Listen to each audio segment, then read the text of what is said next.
Well, good evening. Oops, that's shining on that door, isn't it? Well, you'll just have to get used to that circle there. It's a light that I have right here. I don't know why. It's just reflecting on the door. So, anyway, good evening, everybody. Those who are new to my channel, welcome. I'm Kathy. I'm in West Central Minnesota. And here is my mod squad coming on, all in blue. Alicia, Dave, Julie, hello. Hi, Kiri. Um, it's my halo. Okay, then I need to like duck or something. It's just a reflection, right? Oh, yeah, just because one little 75-watt bulb does not give me enough light here.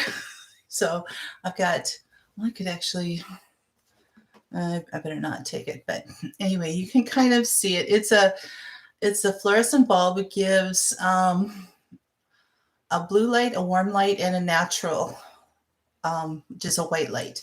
So, and you can, do it however bright or dim that you want, but it's really great for videos and like live things and everything. So I'm not all fuzzied out in the dark. Especially now that we've got a time change and everything has been dark since for well over an hour now. Sunset is 4:50, I believe, in the afternoon. So anyway, yes, Smurf Village. Smurf Village. Tim, hello. Thanks for coming in. Yeah, it's not that expensive. You just have to be very careful with it because it's a fluorescent ring, a bulb, and so it will, if you like drop it, it will shatter, that type of thing. But that's why I have it on a shelf behind everything so that I don't accidentally bump it. But yeah, it works pretty well. It really does. So Matt and Sarah, hello. Oh, Sarah, Leroy, and Eli. Oh, organizing toys. That is a good task. Absolutely. I know. It's nice getting up in the morning though, so that it's already light out by 7 o'clock in the mornings instead of after 8. So, but for those people who sleep in later, it doesn't really make any difference, I suppose. Yes, the Smurfs. Absolutely. We used to watch those. Yeah, Papa Smurf, all the little blue people. How is everybody's week? And what did you do? What were you up to? And did you have a good weekend? The weather has been pretty mild this last week, and sunshine in the 50s and 60s. Tomorrow's our last day in the 50s, I believe, and then a system comes in, things change, and it's going to turn cold. We have a couple days of rain, possibly snow. I know the S word. But the by, was it Friday, I think, we're going to be consistently highs in the 30s, lows in the 20s. So it is here. Winter is here. So, well, good, Alicia. I'm glad you had a pretty good week. That is great. I know that northern Minnesota had snow this last week. And I can't remember what day it was, but it all just kind of went north of me into Lake Superior and that direction. So, oh, Dave, I know it's pretty unusual. Still allowing me to get a few more things done, but even so, I don't know if I'm going to get everything finished. I've been kind of taking my time this year. Just one of those years, So, still working on cleaning out the garden and loading my shed up. I'm really not going to be able to really organize my shed until I actually know how everything looks in there storage wise. And so kind of how things will fit. But, putting hooks up, I think, on the wall to hang my garden carts rather than having them taking up floor space. I'm just one who uses wall space. And it's like for storage and different things like that, go vertical. Because it's like, then I'm not using up just all floor space and everything. So, oh, that's good, Dave. Closing in on it. That's awesome. That is so great. Dave, how is Cody? Have you heard anything recently? I know he was not good last week, but I was just wondering if he is still hanging in there or not.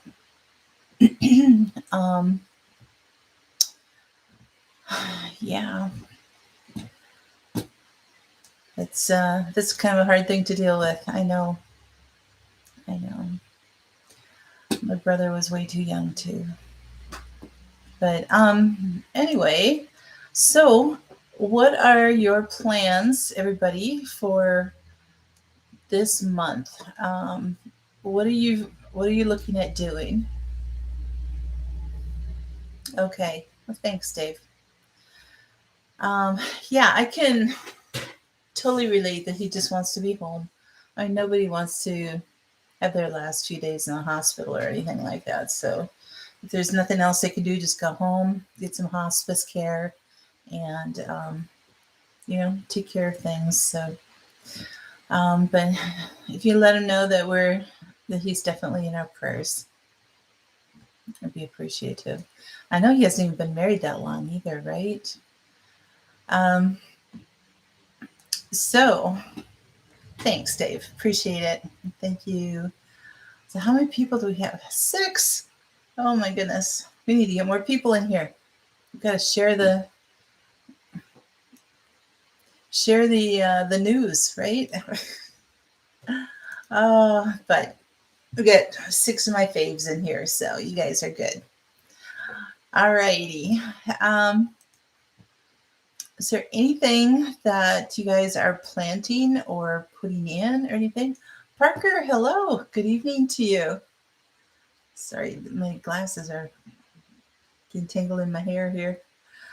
I hope all is going well out there. You guys are in sunny Cal. Oh, Alicia, thank you so much. I appreciate that. Because some people, either they're not getting my notices or they just forget or something. I'm not sure. But, Parker, well, thanks so much. I appreciate that. Yeah, no, that's great.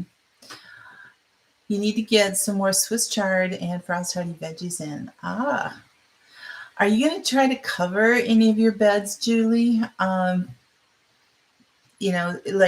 Like on times when the frost is coming in, are you just going to throw sheets over them to try to keep some of the frost hardy ones together? Christina, hello. Good evening to you. Oh, Parker, that's fun. That is fun. Yes, I have leaves I have to gather. Grandpa is playing broccoli and cauliflower. Awesome. That is great. Are you going to be sticking around there, or what are your plans at this point, or don't you know yet?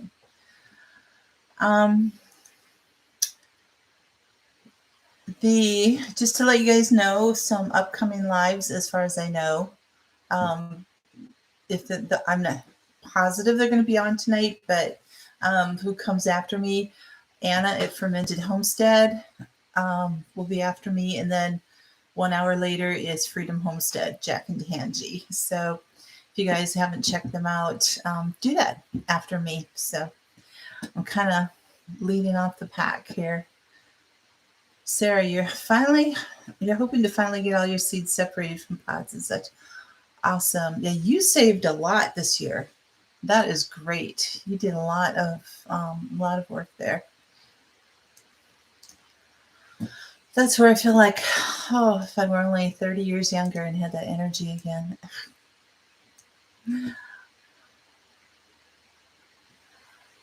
Okay, Julie, so you just get a light freeze then. All right, so, all righty. Well, let's just jump in to our Have You Ever? Donna, hello. Yes, welcome. Thank you for coming on. Really appreciate that. And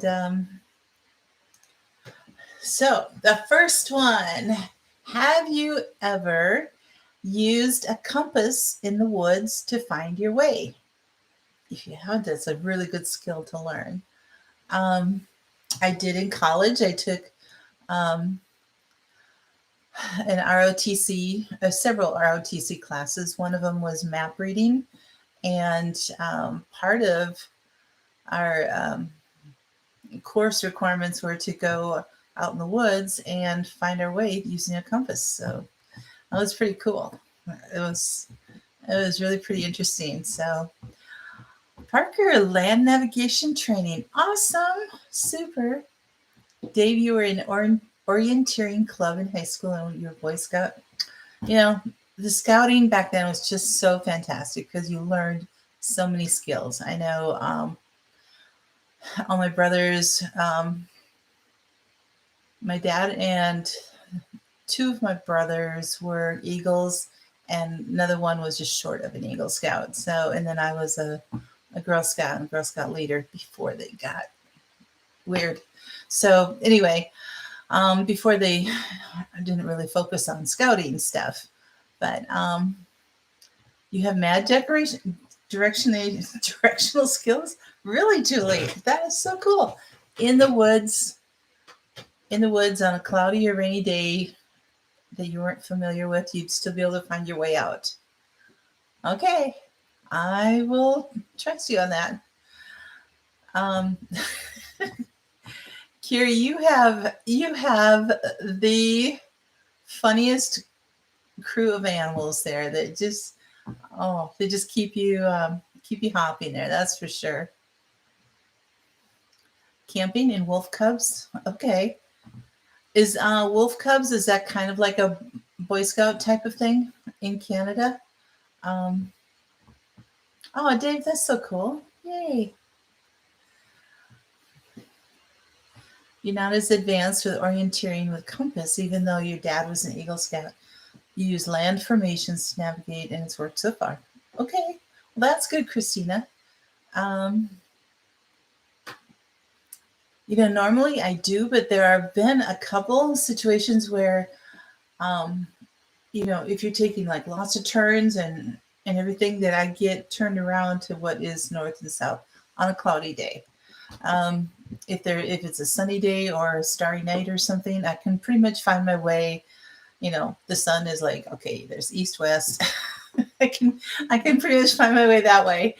But on a cloudy day when you can't see the sun and you don't know what's going on, it's you usually don't go deep into the woods. That is true. It's like, but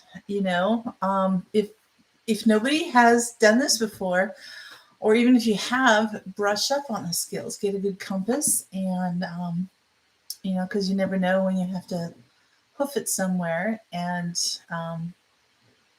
maybe it's at night or something, you don't know what direction you're going. So, Sarah, you were a Girl Scout. Okay.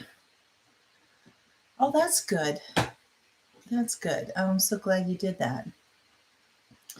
Okay. I am going to highlight these as I finish them. Virginia, hello. Welcome. Welcome, Thrifty VG. So are you in Rhode Island right now? Or where are you?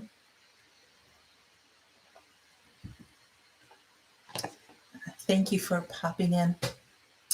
Alicia, you were in a Christian club at a church called the Crusaders. Okay. Yes, Dave, it has. Magnetic North has drifted. Absolutely. And in fact, a number of years ago, I did kind of an in-depth study on that. Whereas the magnetic, we've got a directional pole and a magnetic pole. And the magnetic North Pole had always been a little bit off, like way up in northern Canada, just off the North Pole in the Arctic Circle. And in about 150 years, this was maybe by the year 2000 or 1995, somewhere in there. Um, in the past 150 years, the magnetic North Pole actually drifted kind of down and across Canada about 1,800 miles, which really throws things off. And there was, you could get knocked off through earthquakes, through volcanoes, and all that kind of stuff. As every time the Earth shifts a little bit, that brings it through, and then as well as sun activity, the pull of the moon, all that kind of things. But it has drifted down, which does affect our climate also.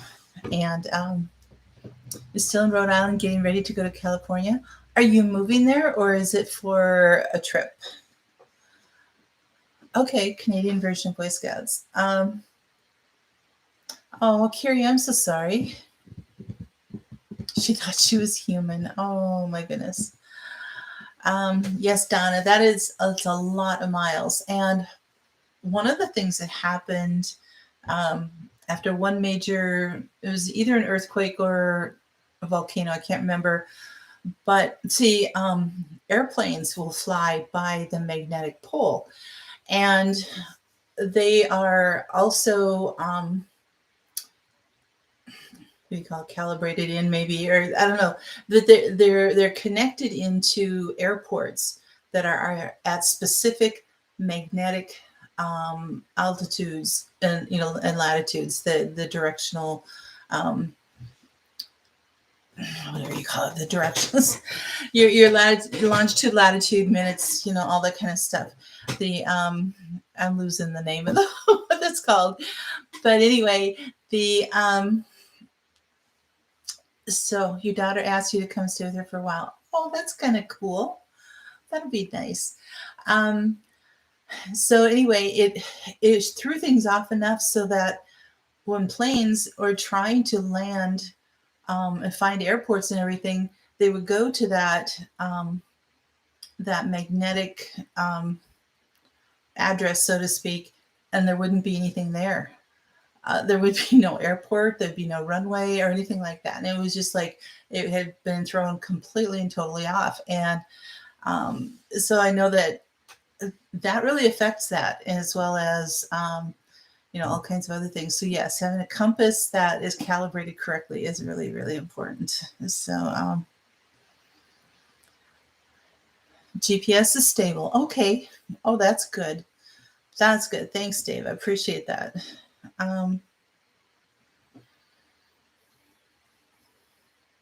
Yeah, Carrie, I'm so sorry about your goat. Yeah. But yes, at first it was a mess. It definitely was a mess. And so I'm glad the GPS is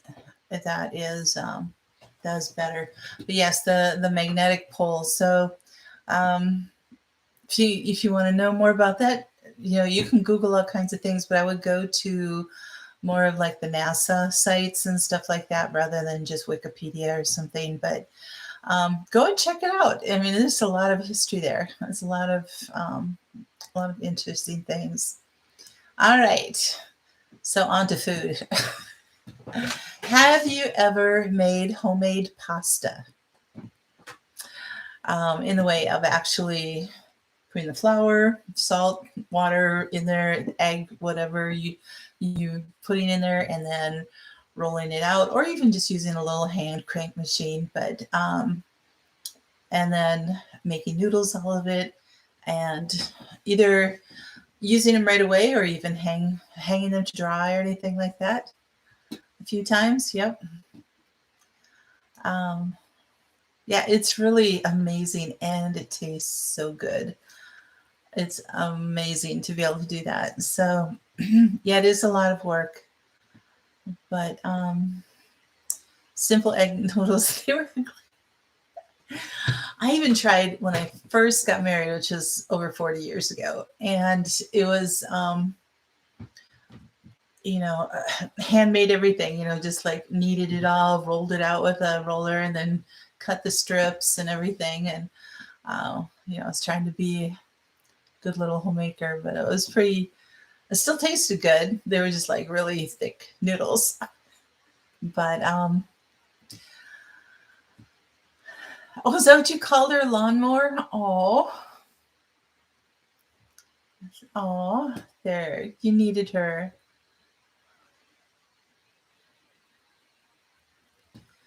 The texture is what's the biggest difference. You're right.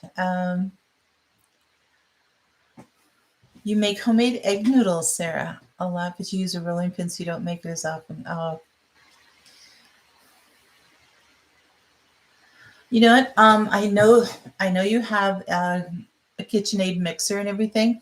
There are, and I don't know if that's something to be within your budget or not, but they do have attachments on the front for noodle makers. So you can have have it beating up your dough in the bowl, and then you take it and then run it right through the noodle maker. And so that would be very, very quick and very easy. And yeah, and then just lay out your noodles. Somebody did, can't remember who it was, but just recently, like this last week, somebody, maybe it was Homesteading Family, they did a video on making their own pasta and noodles and a safe way to dry them and all. I think it was Homesteading Family that did that. So yeah, I don't have one of those, Dave, but I have another pasta maker that I've used, and I want to get back to that and using it. But it's just hard for one person, to do much with it, but it is kind of cool. So suspicious.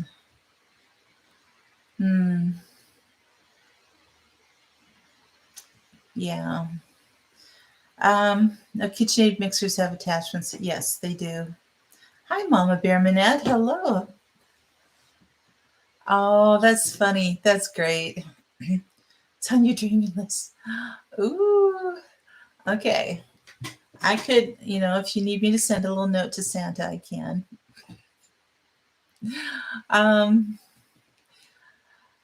You went on a hike on your land about a month ago, and the hiking app screwed you up. Neighbor called police. I mean, he's really, oh, wow. You've got some kind of neighborhood there, Kiri. There's a lot of things going on there, so I'm so sorry to hear that. That's tough. So, all right. So, if you have never tried homemade pasta and you don't need all of the fancy equipment and everything, you can still, like Sarah does, just roll it out with a rolling pin and try it. But it's fun just to try it even once, and because again, another skill to learn to be able to have, so you can try it. You know what? So, have you ever put your head out of the car window and riding in the car like a dog? They're just like out the window, just with the wind blowing at their face. And I think I did as a kid. I think every kid did it once, but it's just, Dave, yes, you did. Why am I not surprised?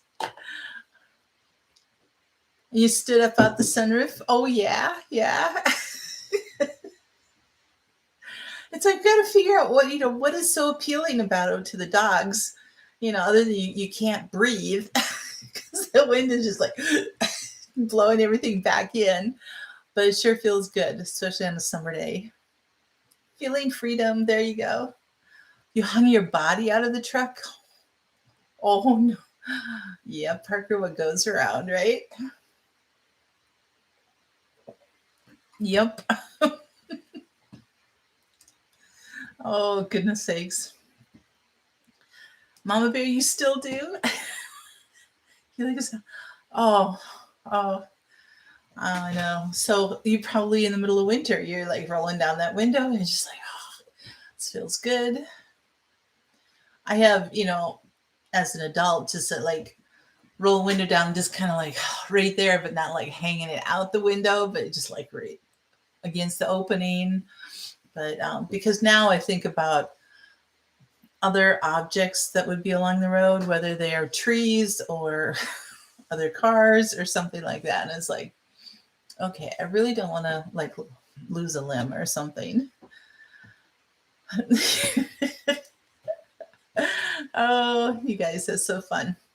All right. Have you ever dressed up in a Santa suit? And if you did, what was it for? I can honestly say I never have. I've worn the hat, but I've never dressed up in a Santa suit. So I would love to know who has and what was it for? Was it like for, the Salvation Army ringing the bells, or was it for a party or family, or was it only a hat? As an elf, there you go. Oh, we got a few elves here. I can see the elf suits. Were you a green elf or a red elf? I think you had Santa jammies. Oh, that would be kind of fun. Oh, Tim, that was fun. So you were a green elf. Oh, that's great. All of the Christmas movies are going to start pretty soon. I've actually already been watching Christmas movies, so I have a TV movies, or an account, a subscription for just some family movies and stuff. So I've been kind of watching some Christmas movies already. I don't know why. I'm just like kind of hungry for it, but it's okay. Oh, Mama Bear. Oh, he must have had a bad experience then. It scared you as a kid. One of those little 18-month-olds that Mama sits on his lap, and that is scary. This big guy and all the hair and ho ho ho and Merry Christmas and all that. So, got a Santa outfit and a beard. Oh, that was funny. Alicia, I'm not doing Facebook anymore, so I wouldn't get them if you sent them. So sorry. But if you want to post anything, I think you can post on my community page, I think. Or just email me a couple or something. That would be great. You watched them all year this last year. Oh, all year round? Oh, that's great. That's good.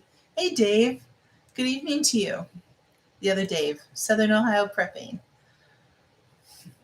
Welcome, welcome. So I can see you doing this, Dave. Have you ever dressed up in a Santa suit? And if you did, what was it for? So I can envision you doing that. Absolutely.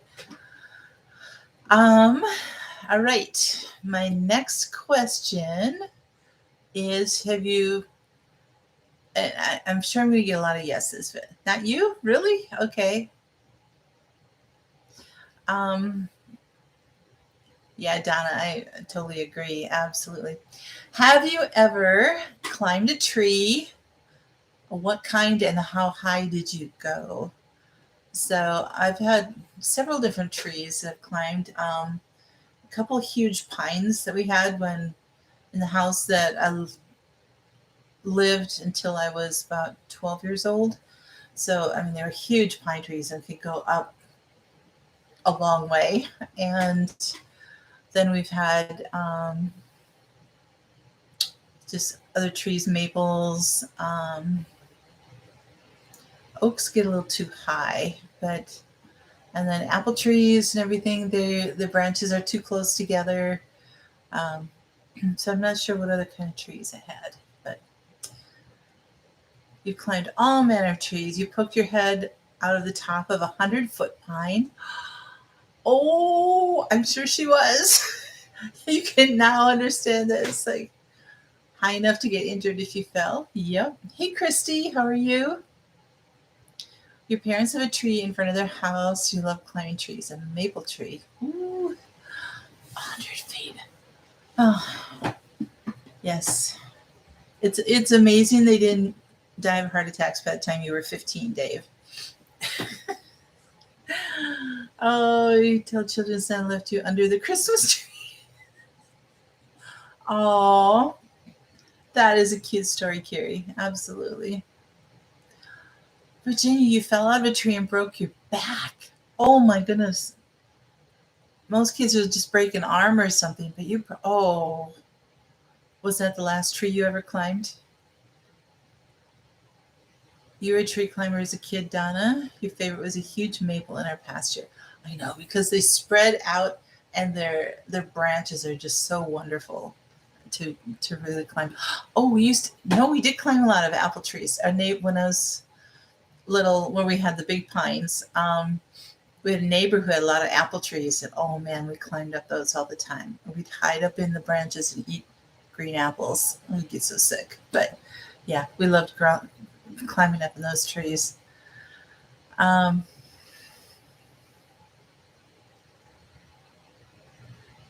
your favorite was a huge maple in your pasture. The apricot tree your grandpa had when we were younger was the best. You pretend you're a jaguar. That's cute. I love it. Oh, that's so good.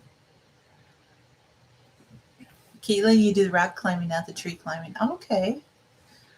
Very cool.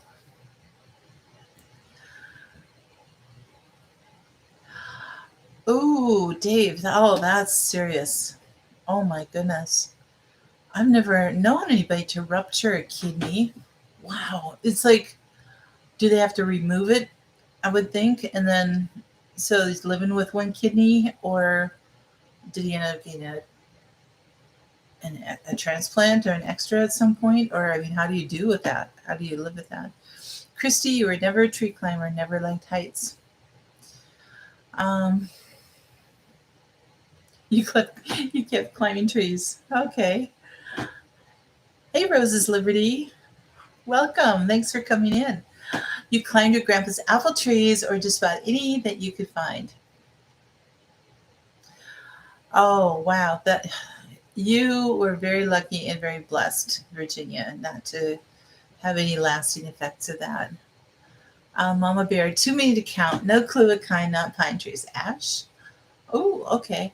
I have one ash here, but it's very high to the first branch. It's probably 10 feet to the first branch or something. And so not really, not unless you were to make like an actual tree fort where you're like, putting the steps, nailing steps into the trees to get up there, that type of thing.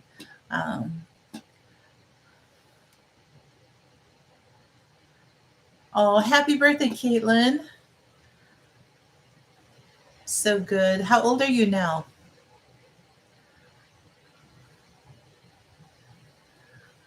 Well, Kiri, it's probably dark out, I would imagine, there, because it's dark here. Just be careful out there. I had minor surgery to fix it, luckily, but was internally bleeding at first. Oh, I'm so glad they were able to fix it. That is so good. Here you have a friend who fell out of a tree, broke back and arm. It was workman's comp. Oh my goodness. Aw, Keelan, that's so great. 19. Wow. It's your last year as a teenager. Oh my goodness sakes. That is crazy. Tim and Alicia, the years go so fast, don't they? They go way too fast. So, all right. Yeah, time does fly. So, have you ever been at a concert and gotten squished in a mosh pit? Yes, I have. I don't remember what concert it was, but I think it happened before I even knew that they were even called mosh pits. So, but it was, I think, and it was at an outdoor concert. So where people want to get up nice and close, and you're trying to just get a good view, and all of a sudden people are pushing in and smashing in and everything. So, happily to say no. Okay, Donna. Dave, you went into the mosh pit on purpose. Oh yeah, heavy metal shows. Mine was not heavy metal though, so that I can say. Mars, Moon, and Venus all in a row. Oh, how beautiful. Roses is yes. Dave, yes. Virginia, no. Alicia, no. Ooh.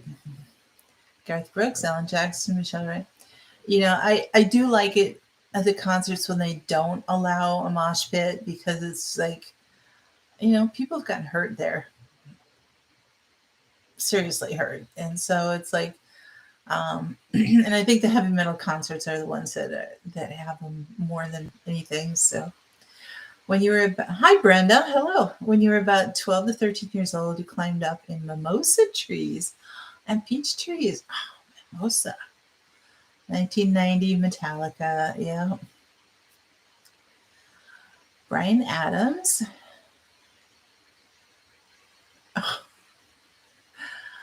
Oh, Kiri. Well, at least you have company there, right? Yes, they were burning trash to go around. It smelled, but that was fun times. It was younger and a little more crazy. Yep. Social anxiety makes it impossible to be in a group. That's true. That is so true. Be nice if you had, if you did an outdoor concert and you could put your chair back away from everybody. That'd be maybe something you could do. I really like outdoor concerts. I really do. You just bring your camp chair and a little cooler or whatever you have, and an umbrella to keep the sun off of you, and you just kind of park it and do whatever you need to do. And I really enjoy those. It's been a while since I've been to one, but we used to have them every year, and then they canceled them just about 45 miles from me. They stopped them for about 10 years. And it sounds like they've picked it up again, but and then there was a large one in Sioux Falls, South Dakota, that would go to. I went 3 or 4 years to that, and then it got so big that it was just crazy. But oh,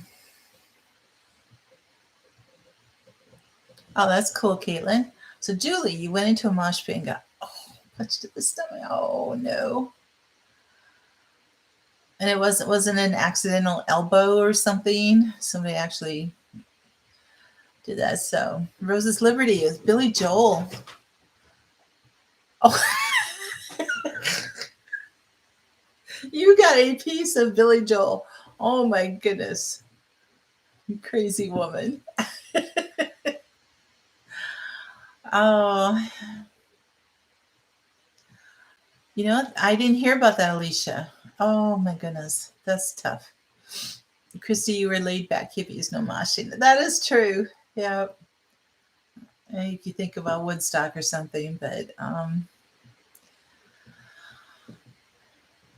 yeah, outdoor concerts, absolutely. Absolutely. Donna, your husband, you went to a Leonard Skinner outdoor concert at a casino. Oh.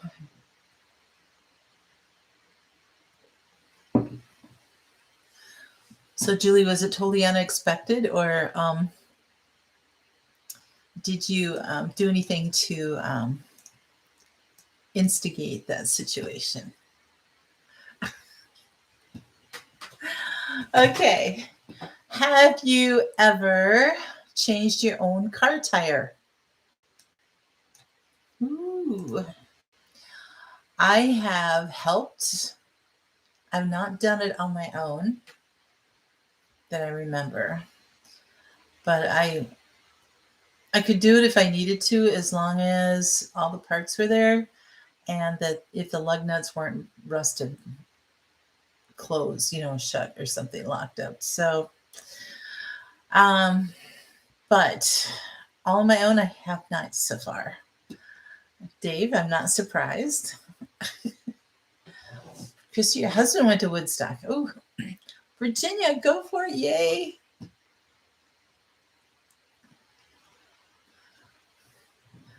Oh, Julie, I bet. I'm sure.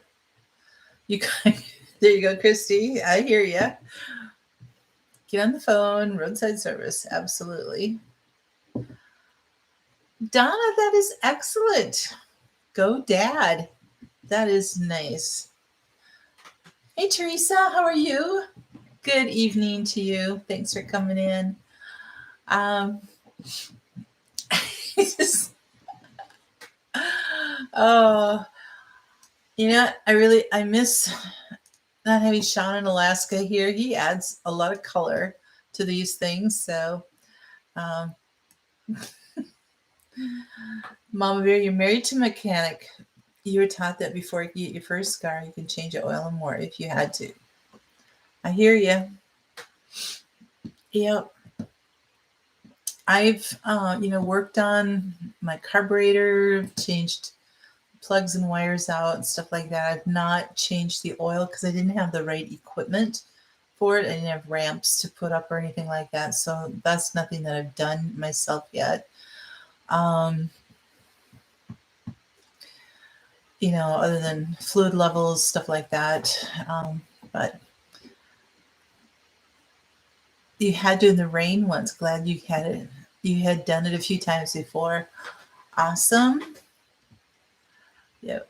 Oil is a pain unless you have a tall vehicle or ramps. Yes, absolutely. You do have to have it up. Otherwise, trying to do it just at ground level is just not a good thing. So, okay, back to some food. Have you ever eaten frog legs? It could have been fried, which I think that's probably where most of them would come. I have not. My older brother loved them. Whenever we go out to eat at this particular place, he always ordered frog legs. And I could never figure out why. It's like, why, Greg, would you want to eat frogs? And just like, ew. But he loved them. I don't know. It's like, there you go, Dave. It's yummy. Okay. You and my brother get along well. Teresa, you have? No to Virginia or Julie? They were breaded and fried. Christy, once when you were a kid. Okay. And I don't know, maybe it's just how they have to be prepared and the opportunity to be able to eat them. I don't know. But you're leaving the friend's house. At the end of their driveway was a woman and child parked with a flat tire. Went back to the friend's house, told him he changed the tire before her family showed up. Aw, there you go.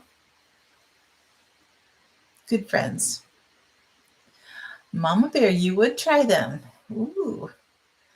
Yeah, I don't know. I mean, I've eaten a lot of seafood, but I just don't know that I could do frog legs. It's on the par of eating a salamander or snake or something. And I don't think I could do that. I just really don't think so. When you and Tim went to Montreal, when you were engaged, Isan ordered frog legs and escargot. Oh, yeah. Breaded and fried. It's similar to chicken with a bit of a mineral taste.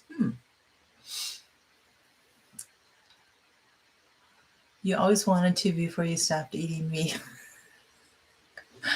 Exactly. I don't think there's much meat to it. It's like, okay, a lot of work to get in there and not a whole lot that's going to give you that much nutrition unless they're like, this giant frogs with legs that are 18 inches long or something like that. But I don't remember them even being on the menu at any of the places I've been to in the last 20 years.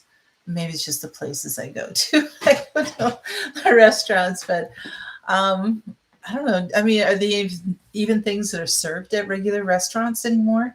Or is it something that people make at home? Or, yeah, Donna, right. Or is it something that you purchase that's already breaded and frozen and you just throw it in some, hot oil and fry them up or something? That would be interesting to know, I guess. It's like, I don't know. All righty. So, okay. We are getting through things here. I want to interject here. few places nearby sell them. Okay, very cool. We'll get back to a couple more, but I want to stop right now and do our garden tip for the year. Barbecue and Cajun type places. Okay. And you know what? When I was in Louisiana, there's so many other things that they served, all the different seafood that was down there. And, you've got oysters and octopus and squid and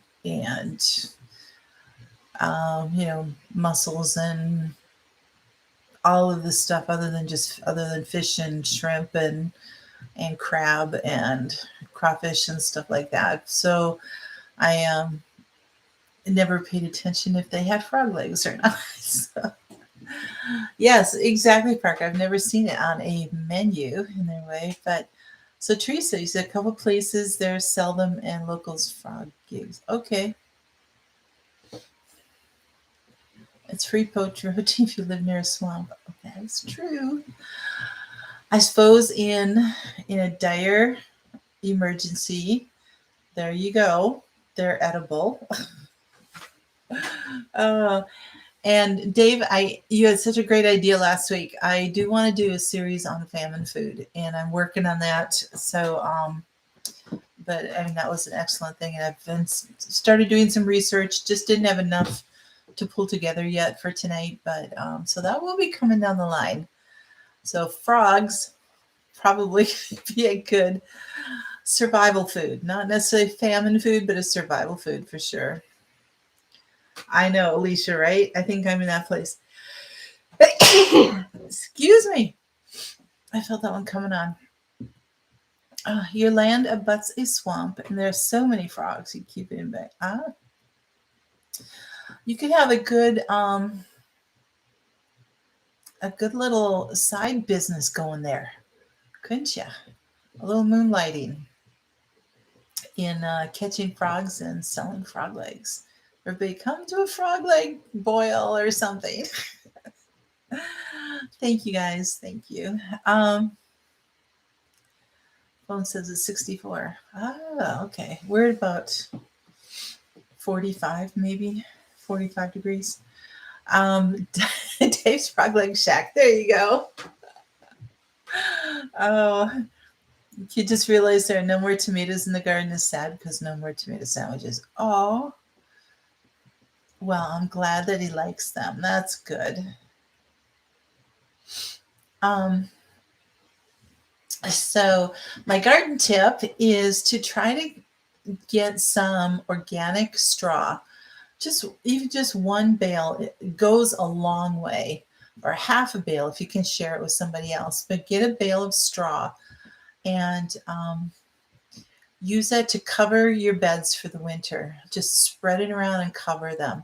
You can always, in the spring, you can always pull it away, use it as mulch, turn it into the soil that you've got there for your garden. But it's a great amendment for that. But for the winter, it helps to protect it. And that is on my mission list for this week, is to hunt down. I know who I could go to. I just don't know if they had enough straw this summer because of our drought or anything. So I'll have to check on there. So 55 there. Okay. Ooh, Parker. Ew. No, I've never heard of that. If I go out and visit you, I hope you don't use that in a soup. Oh, but in the times of starvation, people they boiled their leather breeches. So if they had a hunk of leather, they would actually boil that and use that as a soup base. So I suppose using frogs in there and cooking them. I don't know. So you're using shredded leaf mulch mostly. Okay. You like chicken and fried them like fried chicken. Hey, Brenda. You went into the kitchen to see them. They were Oh, they were jumping in the pad. I hope they weren't still alive. Oh, goodness sakes. You guys. That is so true, Teresa. If you're hungry, you'll eat anything. Absolutely. Absolutely. So, have you ever gotten a finger or your hand slammed in a car door? Yes, I've had fingers slammed in a car door. There's a couple different times, and it hurts like nothing else. Oh, yes. The one time it was like across several fingers, like I was holding on to it and somebody slammed it.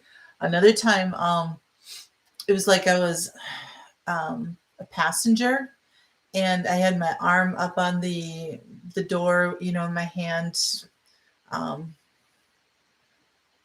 kind of holding the top of the car where the window would be, and whoever was driving rolled up the windows, and my hands got stuck in the windows like that, and I was like, "Oh, Teresa, by your mom." Oh, that's true, Christina. Oh my goodness, you still do it as an adult? Oh, Dave. Awareness, my friend, awareness. Where are your fingers when the door closes, right? Um, you have to drive over an hour to find anyone who sells straw. You find leaves are best. Okay. Oh, there you go. Oh, I know, Mama Bear. Yeah. Julie, you slammed your fingers. I know. That's just, I feel like they feel like they're going to break, don't they? Oh, a car door closed on all of Corey's fingers. Oh, you know, and as a parent, when it happens to your kids, especially if you've been the one who closed the door or something, there's no other horrible feeling of accidentally hurting your child like that. That was just so. Oh. Parker, thank you so much for coming in. That was really, really sweet of you. Bagel pizzas. Ooh, sounds wonderful. Sounds wonderful. All right. My prep tip for the night. Oh, and all of you who are here, first of all, I want to thank all my moderators. You guys are great.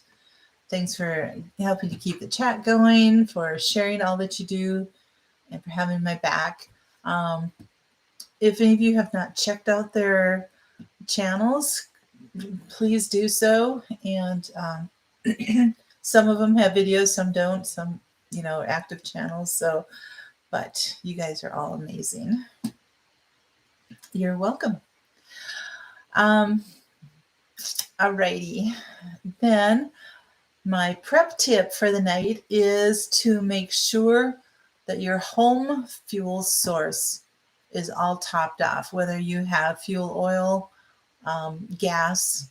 You know, if you're not on the city grid of natural gas or something like that, but if you have your own, you know, you're in charge of your own stuff, LP, wood, whatever it is that you need, make sure that everything is topped off.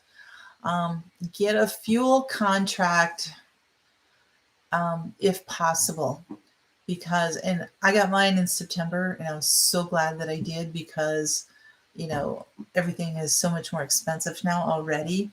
So if you get a fuel contract, what they do is they came and topped off my tank, and they will come by like once a month, top it off again. And so my contract was for like 900 gallons or something like that. And so I can get that many gallons at the set price that I signed for in September. So if all of a sudden by February prices have doubled or tripled, I'm still at that low price. So you got it in March. Oh, that was nice to be able to get then. So back up your backups. Absolutely. Thank you, Julie. Absolutely. Oh, Dave. Southern Ohio. Yeah, you're fine. Um, yes, Don, I did hear about that. Thank you so much for saying that. Yes, everybody, we had another content creator that's been out there for a long time that he passed away. Old Alabama gardener. You have plenty of wood. Good, Teresa. That's good. You got your fuel. That's, yeah, I can't even get mine until after September 1st. So for the year. But, and then also, electric, you can lock in, um, if from, well, at least up here for in the cold, we have a thing, where they cannot shut off your electric if you get behind in the bill or something. And that's like October through April or something like that, because they just don't want anybody freezing to death in their house, even if they get behind. So, but once the warm weather comes, that's a different story. But anyway, there's a lot of things out there that you can do to really make sure that you're not, um, paying the top dollar for everything. So Rose is very good. Awesome. Yep, David does sound like he scored this year. You use oil, but you do have a fireplace. Knowing how to use it is another thing. Okay. Yes, definitely get that skill going then, Alicia, so that you can know how to do that. You're all cutting wood. Awesome. Yes. Old Alabama gardener. He was around for a long time. Patty, hello. Welcome. Tinker's wife. He died on November 2nd. Thank you, Julie. Oh, that's neat, Donna. Oh, I'm so glad. I'll have to go watch that. So, oh, there you go, Julie. Thank you. So you've been going through bins all afternoon. Oh, that is a chore. Oh my goodness. You're part of an energy collaborative. You're Our Town Energy Alliance. Nice. Oh wow. That is a great thing, Dave. That's awesome. Well, I would, Alicia, but I don't have a fireplace. So I don't want to do it in my stove, in my oven. I don't really have any place to do it as you would need for a fireplace, because you've got the draft and the different things like that. So I'm sure there are plenty of videos out there, that type of thing. So, oh, no, that's totally fine. I wish I did as an alternative heat source. It would be great. And I've thought over the years about putting something in, but it's just not, financially, it's not feasible for my area. And, any value that would add to the house, I would never get back out of it and that type of thing. So it would be a major renovation here. So just don't do that. But yeah, thank you, Julie, so much. So a pellet stove. Now that's a possibility. Hey, William Proctor, hello. No kidding. It is hard to find time for all the videos. I know I came back from vacation. I had like 50 videos I had to check out. So it's only a small pipe through the wall. Okay. Well, that would be something that I could think about. Definitely. So, well, guys, we made it through another Have You Ever. Thank you so much for sharing. I really appreciate it. And I love, as you know, I love hearing about your adventures, the ways that you guys have grown up and done things, and finding out who the daredevils are out here and everything. For the ones that take a few more chances than others, with your skills. And no, it's great. It's very, very wonderful. So The way we were fearless idiots. There you go. Thank you, Dave. Thanks for taking the words right out of my mouth. Oh, who else do we have here? Sojourners, hello. We're just going to be signing off here. So, but thank you guys for coming in. And again, there's a couple more lives coming up as far as I know. Fermented Homestead and Freedom Homestead. So you guys go check them out. And yes, thank you guys so much for coming. Thank you for being here and for sharing all that you did. You guys take care. God bless. Always have hope and have a great week. So we'll talk to you next week. Bye-bye.